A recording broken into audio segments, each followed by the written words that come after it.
Boa noite a todos, que a paz do amado Mestre Jesus fique conosco nessa noite, nos iluminando, nos fortalecendo, nos dando força, coragem, resignação para nossa caminhada evolutiva no nosso querido planeta Terra. Queridos, satisfação de estarmos novamente reunidos em nome de Jesus. E hoje, 30 de maio de 2026, amanhã, último dia do mês 5, olha só como passa o tempo. A satisfação é jubilosa da minha parte. Então, mês 5, finalizando, dia 11, dia 10/5, eu e minha companheira fizemos 40 anos de conjugação matrimonial. Um beijo a ela. E esse mês que vem, depois de amanhã, junho, dia 10, eu faço 68 anos. Graças a Deus, bem vivido, onde eu agradeço a Deus por tudo que eu vivi até esse momento na minha vida. A lição de hoje é a 5.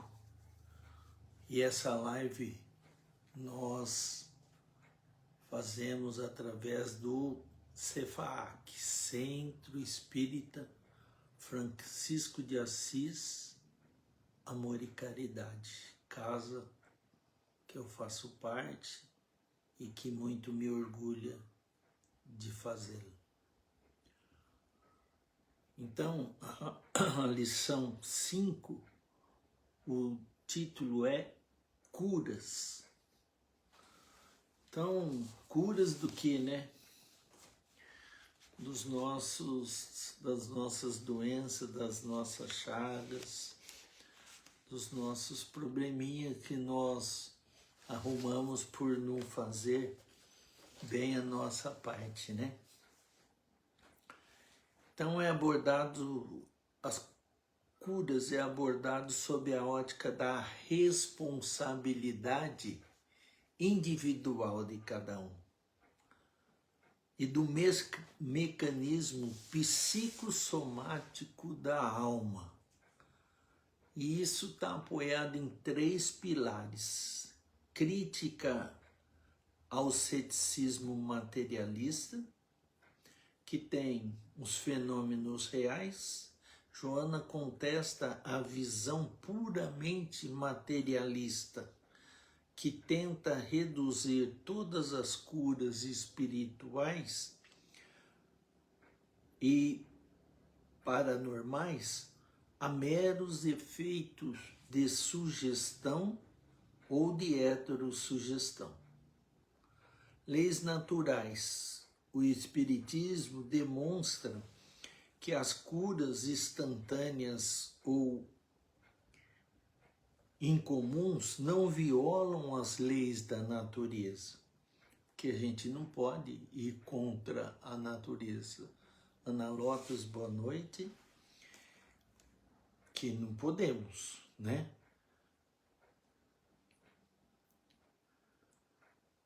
Mas responde a mecanismos fluídicos e espirituais ainda pouco compreendidos pela ciência acadêmica. No livro Missionário da Luz, que o Chico lançou em 1940, tem coisas que a medicina agora estão comprovando. E André Luiz já citou no livro Missionários da Luz. O segundo é o caráter expiatório e terapêutico. impositivo da evolução, a obra esclarece que a doença física muitas vezes carrega um caráter expiatório. Ela reflete no corpo denso os desajustes e débitos acumulados pelo espírito em sua jornada evolutiva. Maria Aparecida Godoy, boa noite, querida. A autossuperação. A enfermidade não deve ser vista como um castigo, mas sim como um positivo compulsório para a autossuperação.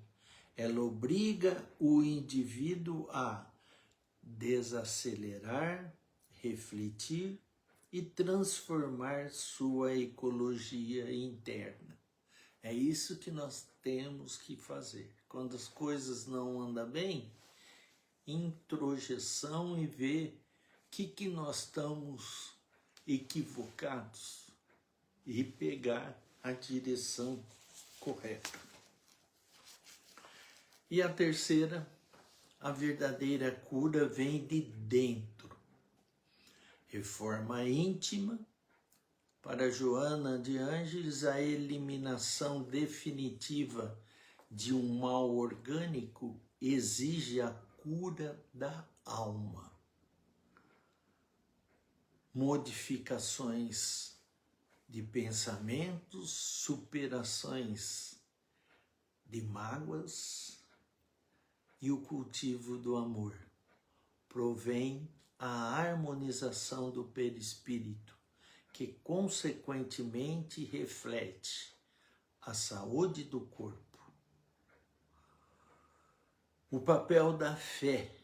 A mente do enfermo atua como polo receptor, quando há merecimento e uma real transformação moral.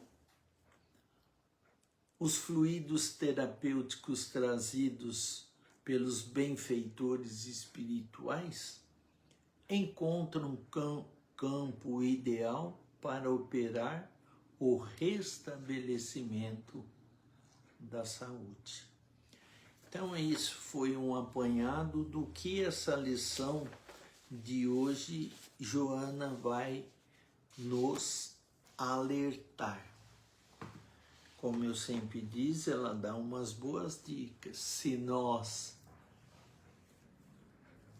seguirmos, acertaremos. Evitaremos desconfortos e algumas sensações desagradáveis. Então, lição 5, curas. Dentre as aflições que visitam o ser humano durante a experiência evolutiva, porque nós estamos aqui no planeta Terra, planeta de provas e expiações, para a gente crescer, para a gente evoluir e amadurecer espiritualmente.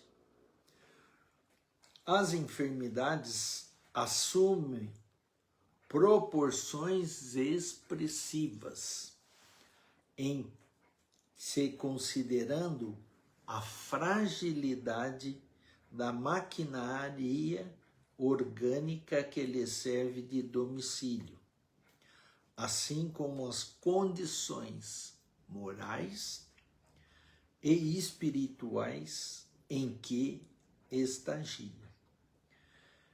Então você vê que ela já está dando um toque bacana para a gente, porque todos nós, encarnados no planeta Terra, estão em vários estágios de evolução, uns mais evoluídos, outros menos, mas tudo já numa fase intermediária.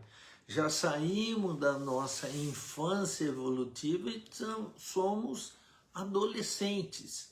Mas por isso que nós temos que nos dedicar a essas oportunidades que temos nessa trajetória carnal. Em face do desconforto proporcionado pelas doenças, porque quando vem a doença, a gente sente e quer resolver os problemas, a gente fica bonzinho, hein? A gente muda.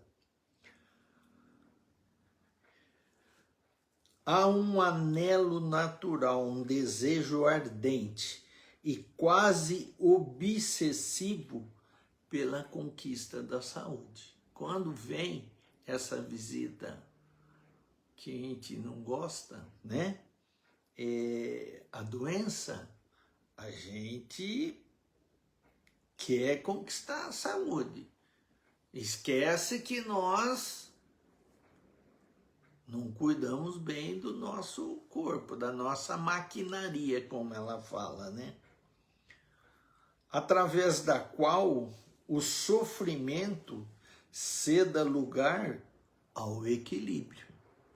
Porque a saúde é equilíbrio orgânico e psíquico.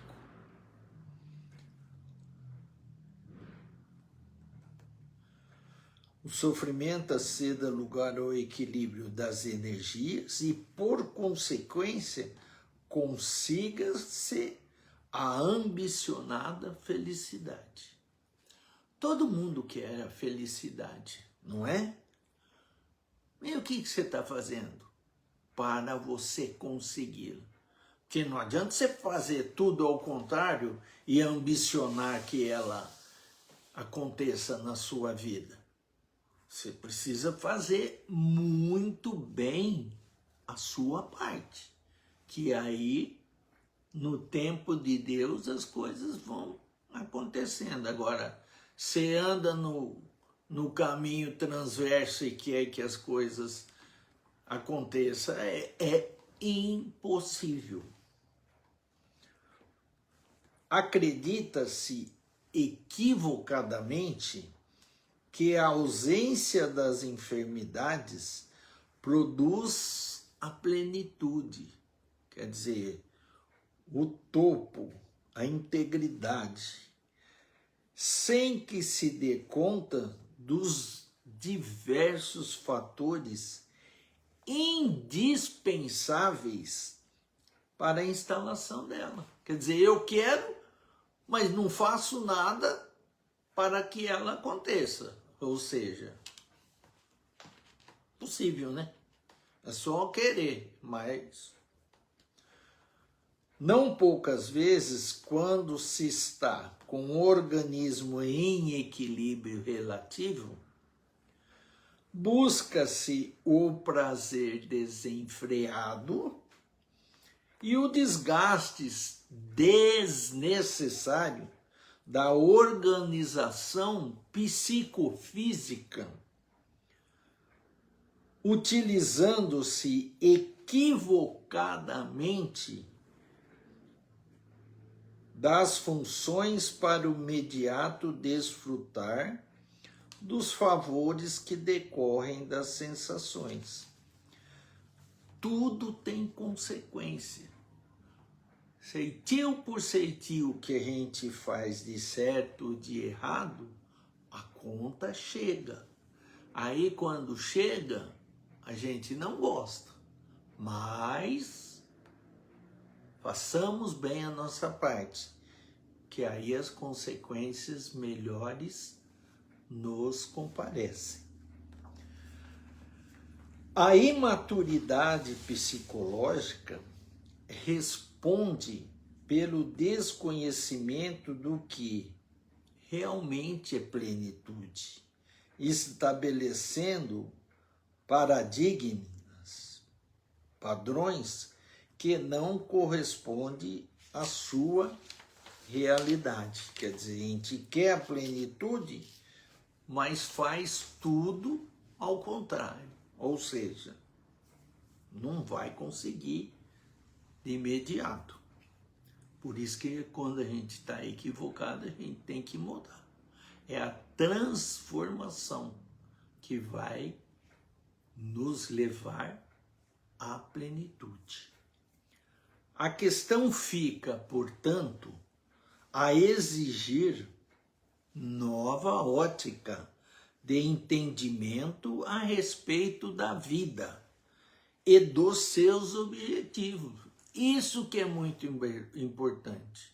Os objetivos nossos nessa nossa vida, que se ampliam além das necessidades do ser biológico, para alcançar o espírito como entidade predominante no arquipélago material. O arquipélago é o conjunto material em que momentaneamente transitamos.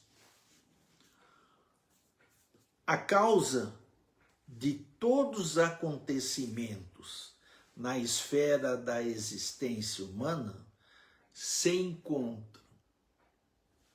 Não é só nessa vida. Não tem jeito de só acreditar em um. Somos espíritos milenares. Estamos hoje com essa vestimenta carnal nessa reencarnação. Mas já viemos várias vezes. E o que nós nos equivocamos no passado, a conta chega. Então, às vezes, a gente, eu faço tudo certinho e não me acontece nada de bom. Continua nessa trajetória, porque o que nós estamos semeando hoje, nós colheremos num futuro próximo. Então, se nos equivocamos no passado, hoje com a nossa ideia e realização do presente, nós estamos semeando bons frutos para o nosso futuro. Então encontra no passado do ser, seja o recente, seja o mais remoto, já que ele é o construtor de sua realidade, por meios dos pensamentos que elabora, que verbaliza e que transforma em ações. Essa é a equação da nossa vida. E é isso que nós temos que estar antenado para fazer bem a nossa parte.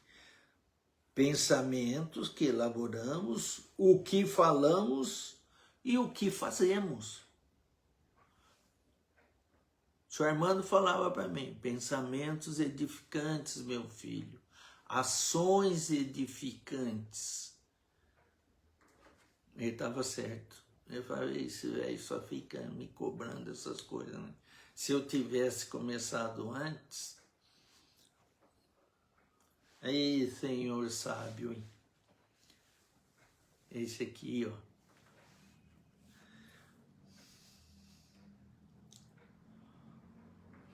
A simples cura dos efeitos ou suspensão deles, de forma alguma, produz o resultado esperado, já que novos distúrbios se apresentam e passam a expressar-se em forma de desconforto e sofrimento.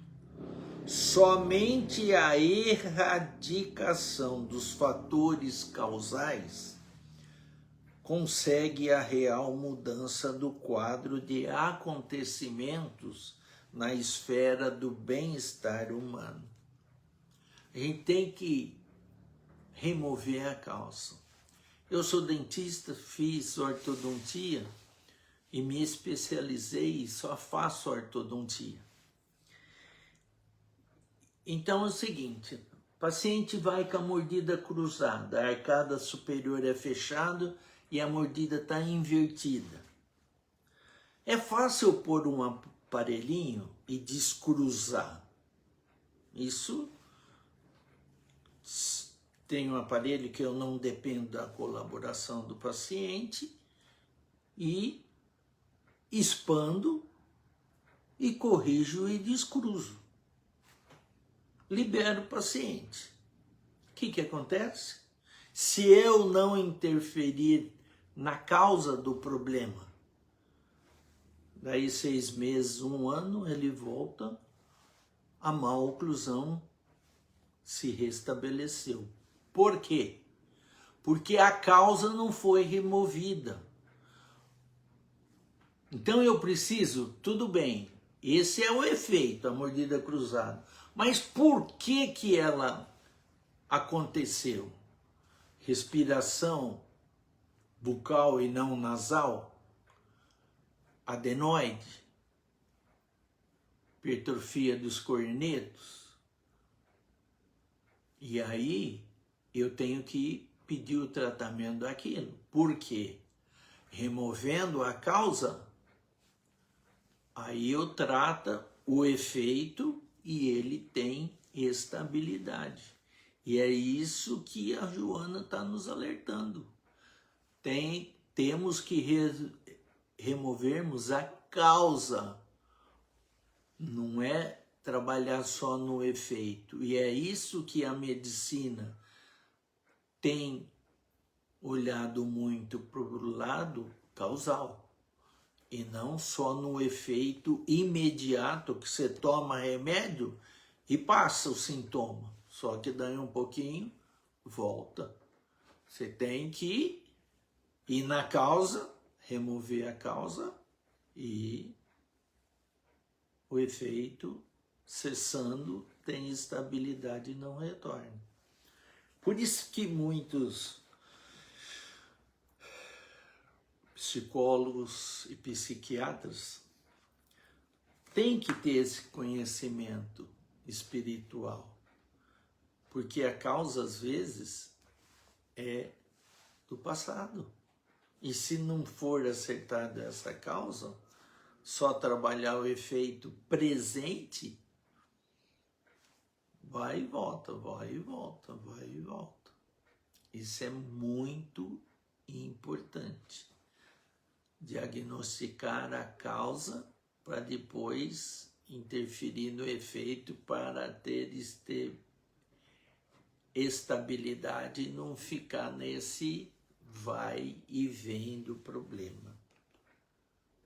Então, somente a erradicação dos fatores causais consegue a real mudança do quadro de acontecimento na esfera do bem-estar humano.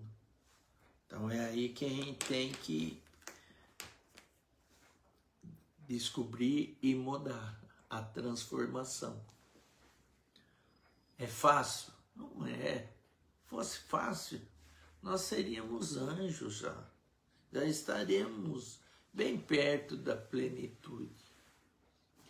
Estaria já vendo esse cara aqui, ó, que veio entre nós para mostrar o amor, não foi compreendido, e que fizeram com ele? Crucificaram, né? Hoje estão começando a entender a lei do amor e o exemplo que ele foi para todos nós naquela época.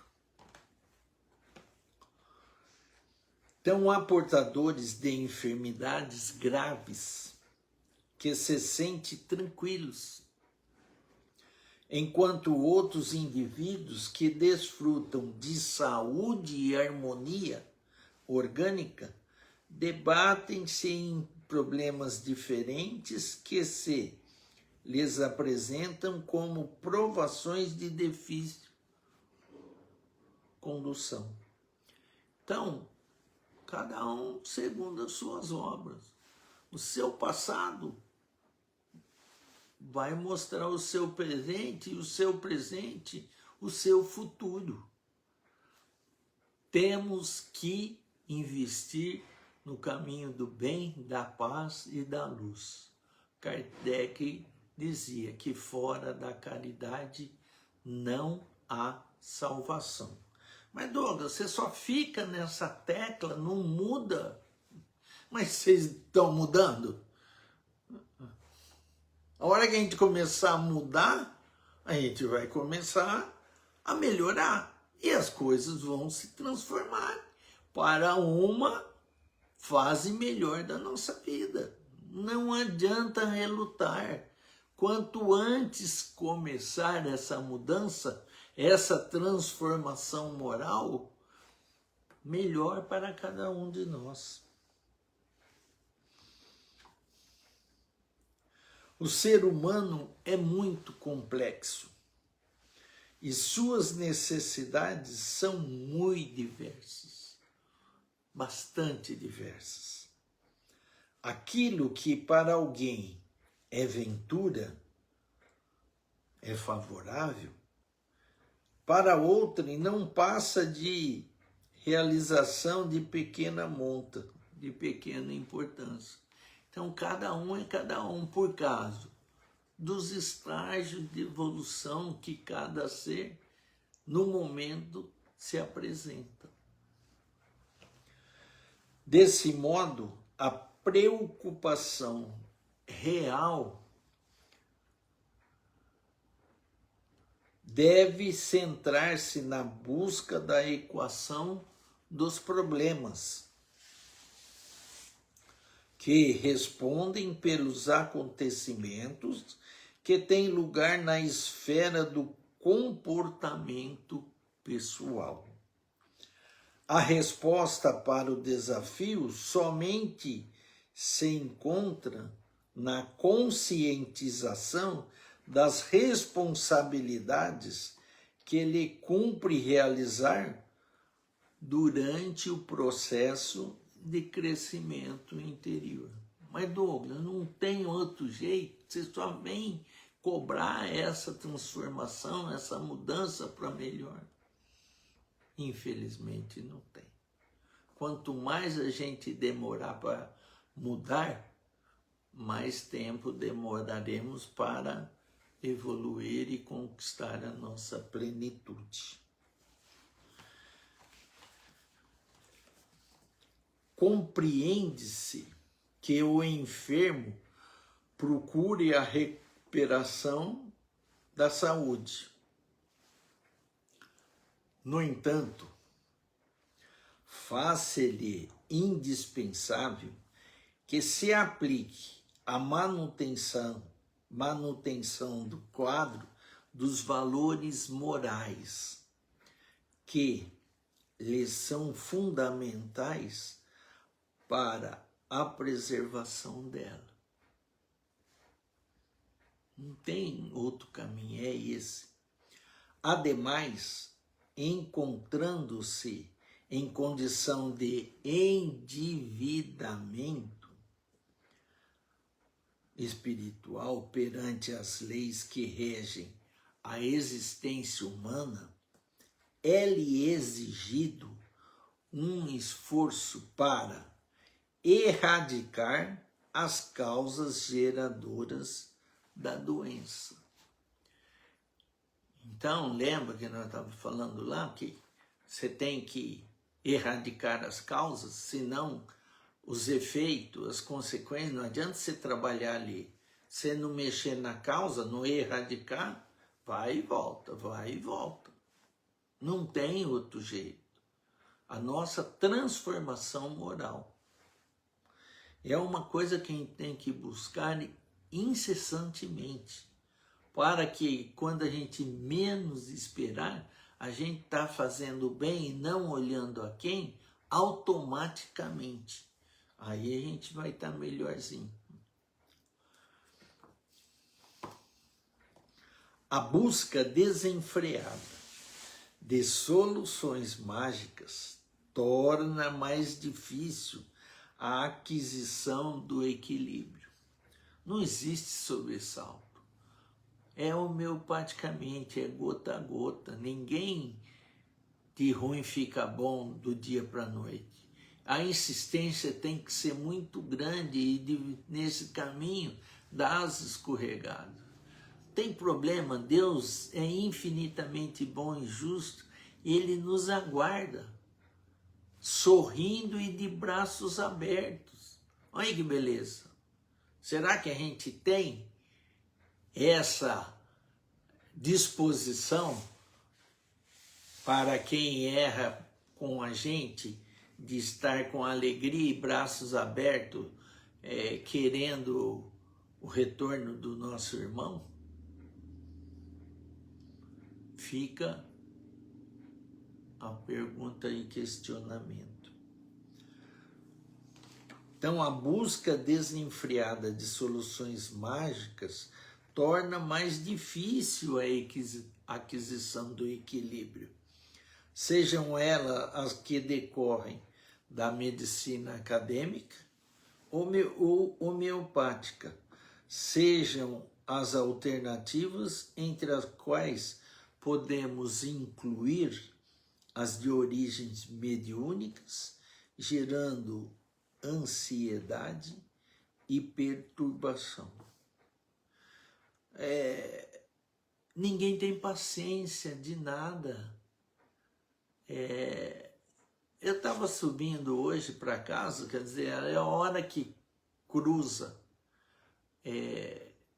a perimetral, eu estou subindo e ali é uma travessia, o pessoal tem que cruzar minha frente. Quem está na linha reta tem prioridade em quem vai, tem que esperar. Além de muito acidente ali, o nego buzinou porque eu segui reto e não deixei ele passar. Mas estava sem ninguém vindo do meu, eu vou aproveitar para passar. Eu buzinei também, joia, joia. Segui meu caminho. É lei de trânsito. Quem está em linha reta tem prioridade. Quem vai cruzar tem que esperar a hora que não tiver ninguém. As pessoas não têm paciência. Não sei por que tanta correria. E Ibitinga é terrível nessa parte do trânsito, né? Mesmo quando, por uma ou outra razão, consegue-se modificar o quadro orgânico, atenuar os efeitos das doenças ou alterar o quadro das aflições para melhor, se não houver uma consciente conquista dos valores éticos, passa-se de uma para outro estado de desespero, sem que a saúde real se estabeleça. Tem que ter calma, tem que saber esperar acontecer, interferir nas causas, dar tempo ao tempo para poder melhorar as coisas a nosso favor. Pus um asterisco aqui no que eu vou falar. O indivíduo tem deveres para consigo mesmo que não pode desconsiderar, quais sejam. Tá alertando. Disciplina mental, moral, educação dos instintos, autotransformação, burilamento das tendências que permanecem como atavismos das experiências anteriores. Atavismo é o que vem do nosso passado lá, os nossos ancestrais.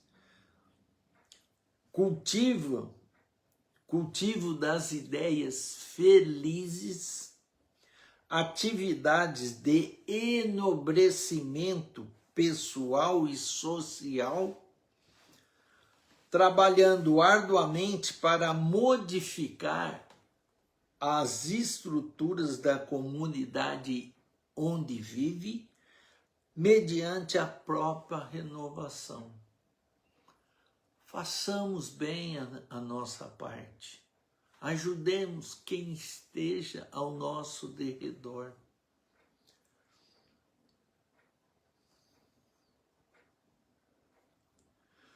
As enfermidades têm um caráter educativo. Ela nos alerta. Vocês viram quando veio a pandemia da Covid-19, como as pessoas arrumaram tempo para eles fazerem um monte de coisas que eles não tinham tempo. E a pandemia vem justamente para isso. Ela tem esse fator também.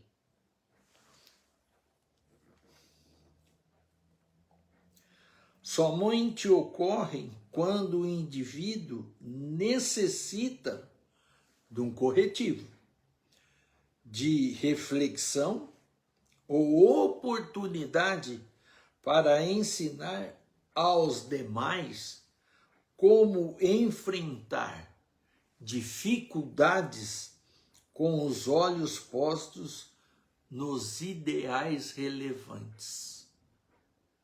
Bonito, hein? Olha que a Joana nos fala, nos alerta, nos dá essas dicas.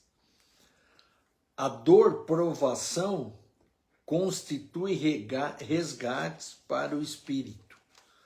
A não obstante, a dor lição de vida, aquela que assinala os grandes vultos da humanidade que já não estariam sujeitos aos impositivos dos ressarcimentos.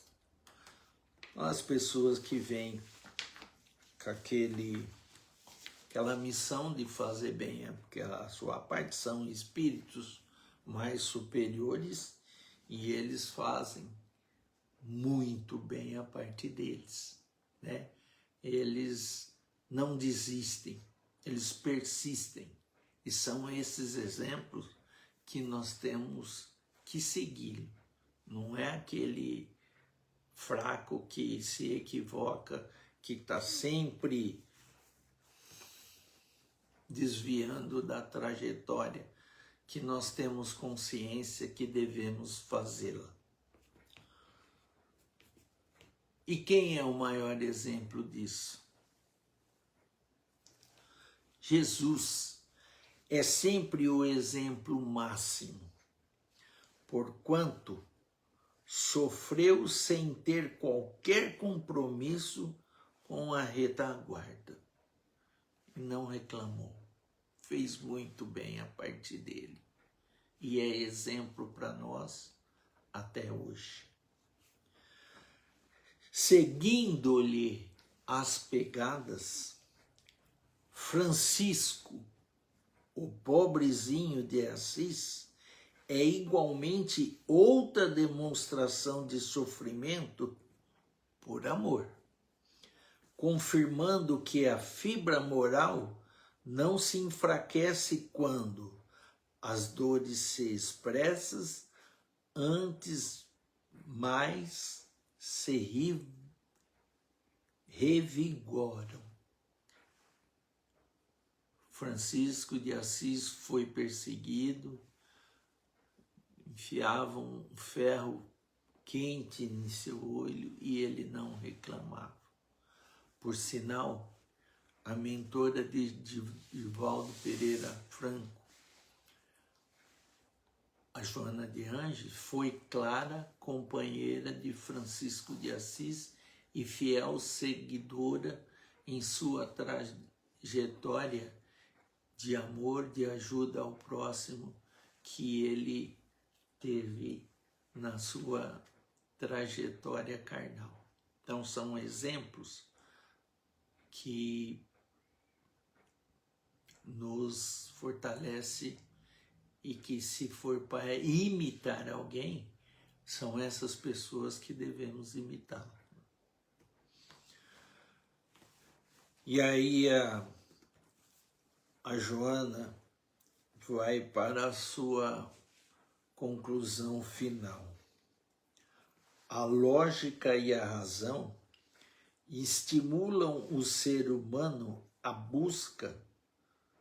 buscar alívio para suas enfermidades, lutando em favor da cura que lhe acena alegria e paz. No entanto, como sempre tem no entanto, se torna indispensável não ser esquecido o impositivo da transformação moral, a fim de que nada venha acontecer de forma que lhe piore a situação. O mestre, sempre que auxiliava os enfermos do corpo como da alma, tinha o cuidado de os advertir que não voltassem a pecar, assim evitando o retorno da aflição com maior carga de desencanto e desgastes. A mulher pecadora que estava desde os velhos, os adolescentes, as crianças, tudo com a pedra na mão, para atacar, para predejá-la. E falaram: Jesus, que fazemos? O que ele disse? Aquele que não tiver nenhum pecado, atire a primeira pedra. E virou de costas.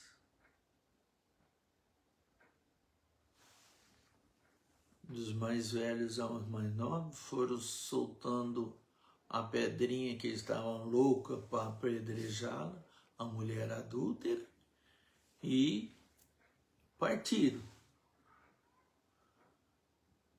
Ele ficou os donos da verdade e da razão. Se foram, vá e não peques mais. Então é essa consciência que a gente tem da nossa transformação moral, é ser cada dia melhor. Hoje melhor que fomos ontem e amanhã do que fomos hoje. É essa a meta que nós devemos ter para subir um degrauzinho e chegar na tão sonhada plenitude. Mas precisamos fazer justo, precisamos mudar, transformação moral.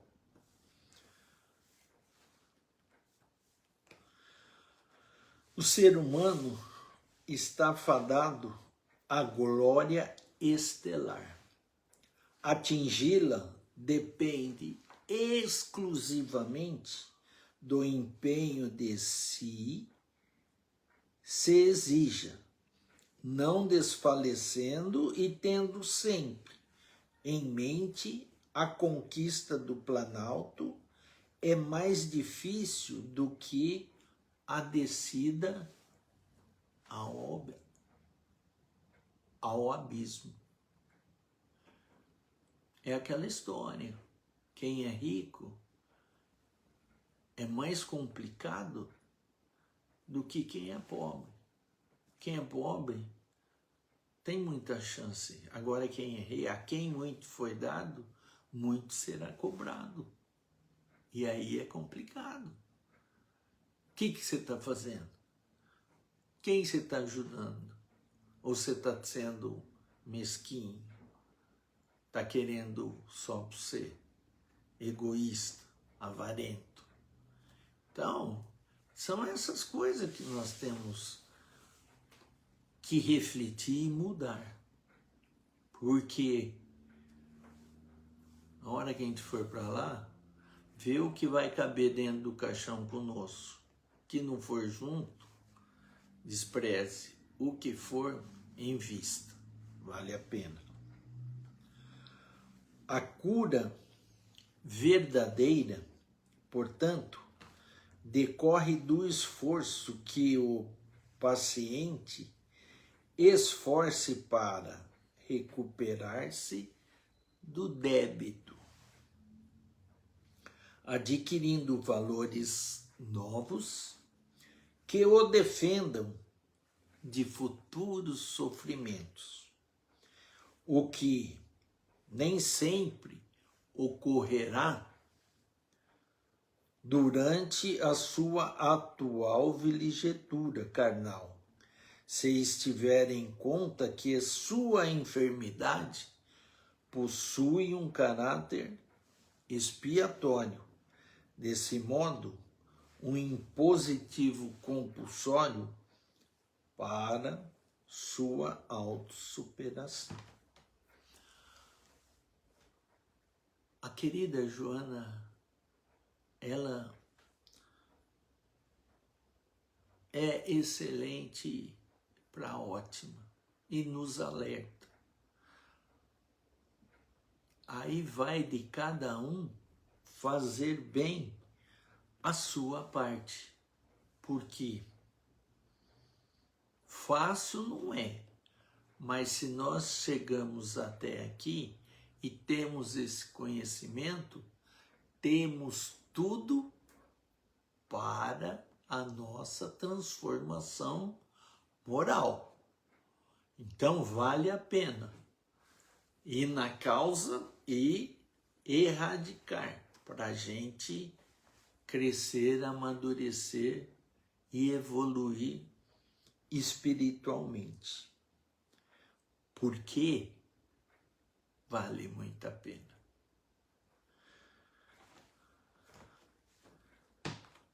Na próxima semana, conflitos sexuais. É a sexta lição. Por sinal, está em cartaz em Matão, em Ibitinga, não vai passar, Sexo e Destino, um livro do André Luiz, psicografia do Chico, que aborda muito bem essa temática. Em Matão, todos os dias, às 19 horas, até dia 3 de junho. Quem já assistiu, eu ainda não assisti, mas quero assistir. Falaram que vale a pena. O Wars fez até um comentário no blog dele, falando que é um filme de muita reflexão para a gente assistir e refletir. Então, e nós, como os espíritas, temos que dar a nossa força aí nesses filmes que hoje já está tendo bastante e que a bilheteria está valendo a pena, para que aconteçam mais edições desses. Espero que tenham gostado do Curas e que mudem, porque vale a pena. Vamos finalizar o nosso encontro com a oração que Jesus nos ensinou. E eu vou